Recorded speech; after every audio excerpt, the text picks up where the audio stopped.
Assalamualaikum warahmatullahi wabarakatuh.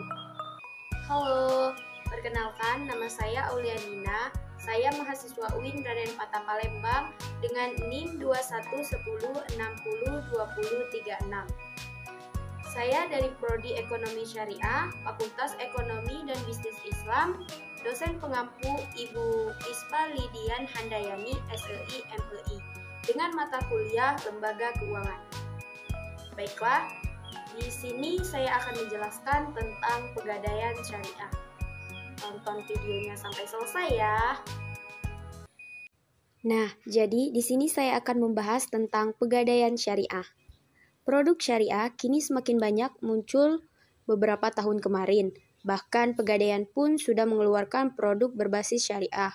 Pegadaian adalah badan usaha milik negara bidang keuangan yang kini telah menjadi anak usaha PT Bank Rakyat Indonesia atau disebut dengan TBK. Pegadaian bertujuan untuk memenuhi permintaan masyarakat Indonesia akan layanan gadai dengan sistem syariah. Pegadaian syariah adalah akad atau perjanjian utang piutang dengan memberikan barang jaminan menggunakan aturan yang diperbolehkan oleh syariat Islam.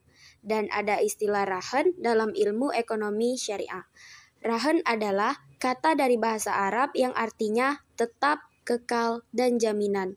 Nah, jadi akad yang digunakan oleh Pegadaian syariah adalah akad rahan.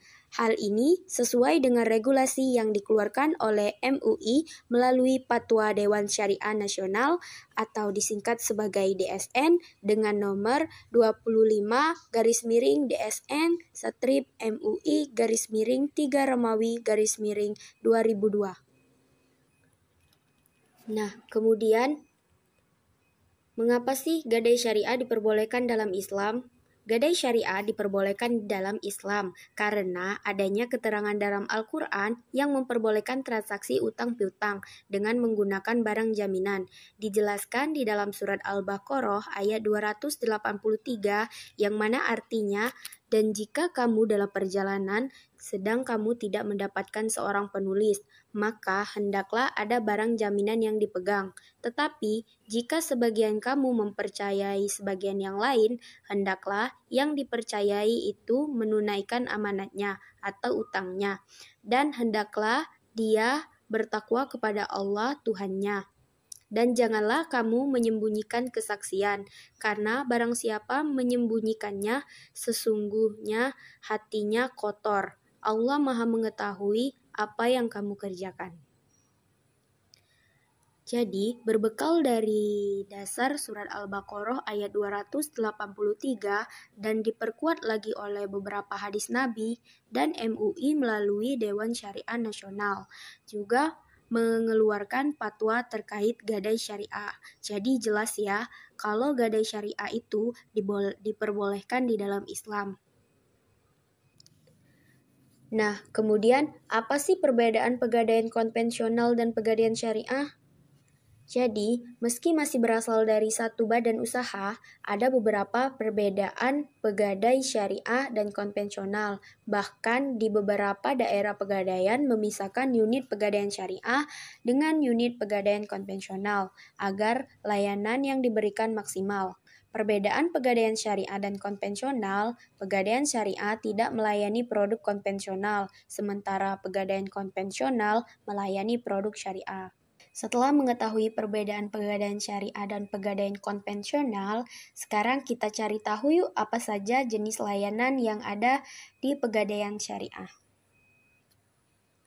Wakala melansir dari laman resmi Pegadaian telah merangkum 5 produk pegadaian syariah, yaitu yang pertama, gadai syariah atau disebut dengan Ar-Rum BPKB. Layanan pegadaian syariah yang pertama ini ialah gadai syariah. Barang jaminan atau disebut dengan marhun yang diterima ialah berlian, handphone, laptop, barang elektronik, motor, dan mobil. Gadai syariah adalah layanan yang tersedia di seluruh unit pegadaian di Indonesia. Jumlah yang dapat dipinjam oleh kalian pun beragam, mulai dari 50.000 hingga 1 miliar. Durasi peminjaman gadai syariah ialah selama 4 bulan. Kemudian yang kedua, pembiayaan porsi haji. Pembiayaan porsi haji juga dapat kalian lakukan di Pegadaian Syariah. Syarat untuk menggunakan layanan Arum Haji Pegadaian Syariah adalah memiliki emas batangan sebesar 3,5 gram atau emas perhiasan dengan kadar 70% ke atas sebesar 7 gram. Jika kalian sudah memiliki tabungan emas di Pegadaian, kalian bisa mengalihkannya ke pembiayaan porsi haji jika sudah mencapai 3,5 gram. Namun perlu diingat bahwa pembiayaan ini hanya untuk program haji reguler dan tidak bisa dialihkan ke haji khusus. Yang ketiga, yaitu gadai emas syariah, ansuran syariah. Jika kalian ingin menggadaikan emas, baik emas murni ataupun emas perhiasan, maka layanan ini cocok untuk kalian. Karena jumlah yang dapat kalian pinjam mulai dari 1 juta hingga 500 juta. Gadai emas syariah berjangka waktu selama 12 bulan, 14 bulan, 24 bulan, dan 36 bulan maksimal. Dan kalian akan dikenakan biaya pemeliharaan marhun sebesar 0,95% dari nilai taksiran tiap bulannya. Kemudian yang keempat yaitu Rahan Hasan. Layanan Pegadaian Syariah yang keempat ini adalah layanan yang cocok bila kalian memerlukan dana yang tidak terlalu besar. Pasalnya, jumlah uang maksimal yang dapat dipinjam adalah 500.000 dan kalian akan terbebas dari biaya mu'nah atau pemeliharaan barang gadai selama 60 hari. Kemudian yang kelima, Rahan Pelik. Selain Rahan Hasan, layanan Pegadaian Syariah lainnya adalah Rahan Pelik. Rahan atau gadaian ini sangat cocok bila marhun kalian adalah kendaraan bermotor. Selain bebas biaya admin, mu'nah atau pembiayaan pemeliharaan pun hanya 0,1% per hari dan dapat diskon bila kalian mengambil jumlah pinjaman tertinggi. Jumlah pinjaman yang dapat dipilih sebesar 96%, 94%, dan 93%. Dengan minimal 5 hari. Masa pinjaman lainnya adalah 10 hari, 30 hari, hingga 60 hari. Kalian dapat membayar cicilan sekaligus lunas, memperpanjang masa gadai, atau mencicil pinjaman yang diajukan. Kemudian yang terakhir, yaitu yang keenam, Rahan Bisnis. Rahan bisnis ini serupa namanya. Rahan bisnis adalah gadai yang cocok bagi kalian yang memiliki usaha. Mengapa demikian? Karena jumlah terkecil dana yang dapat dipinjam adalah 100 juta, yang dapat diperluas hingga 1 miliar.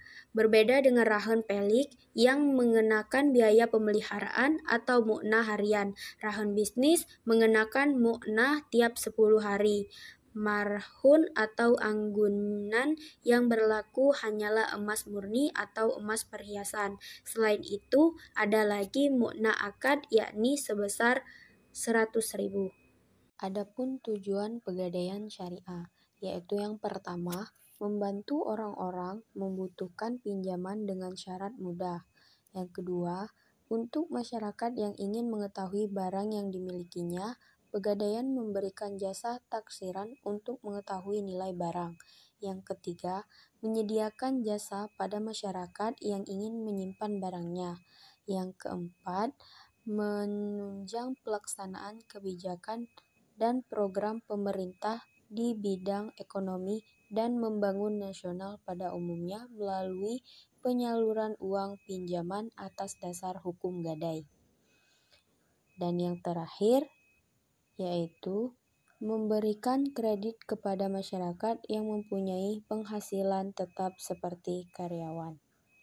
Kemudian, adapun keuntungan gadai syariah. Ada 3 keuntungan, yaitu yang pertama, waktu yang relatif singkat untuk memperoleh uang pada hari itu juga. Hal ini disebabkan prosedurnya tidak berbelit-belit. Yang kedua, persyaratan sangat sederhana sehingga mudah konsumen untuk memenuhinya. Dan yang keempat, pihak Pegadaian tidak mempermasalahkan uang tersebut digunakan untuk apa, jadi sesuai dengan kehendak nasabahnya. Mungkin cukup sekian materi Pegadaian Syariah dari saya. Apabila ada kata-kata yang salah atau kurang tepat, saya mohon maaf.